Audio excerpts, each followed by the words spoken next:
mean, there's very few winners in a trade war generally, but gold seems to be doing quite well out of it. The one thing I would remind people is that trade agreements can change overnight, and we've seen President Trump move position on that on a daily basis. So it is quite worrying today, and it does impact a lot of different industries, but from an Australian gold producer with the gold price so high and the exchange rate ebbing down, it's a good time for us.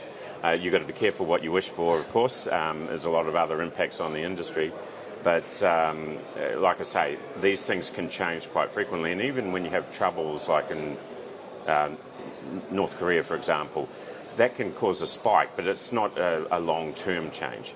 I think there's other structural things behind gold that are setting new floors. The trade war is interesting, but it can change. Yeah. Now, have you been having many discussions with the other gold miners here about where you see all of this heading, like in terms of a resolution perhaps, or whether you think it's going to extend further onwards?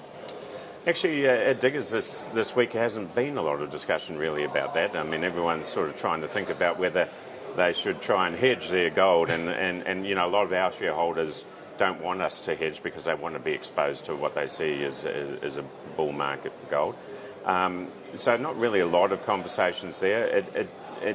You know, when you get disparities between what might happen, I mean, iron ore is going quite well as well, right? So as the competitive labour market and the competitive market to do capital projects, that's probably one of the things we're more concerned about. I'm going to actually touch on hedging in just a little bit. I just want to dive into the full year numbers first. You mostly met guidance. It was on of course, you already previously downgraded some of those numbers. It really was Gwalia that did drive that result. Yeah. Looking ahead though, especially cost-wise until all the works are finalised, is there going to be a little bit more pain? Like, how long is that timeline until you can really get Gwalia back on track? Yeah, it's a good question. I mean, Papua New Guinea is going really well, and adding Atlantic Gold to our portfolio is upping our ounces and bringing down our all-in sustaining costs. But at Gwalia, we're going through a transition this year. We're deepest trucking mine in the world. We're down around 1,700 metres without a shaft. We have to drive down there.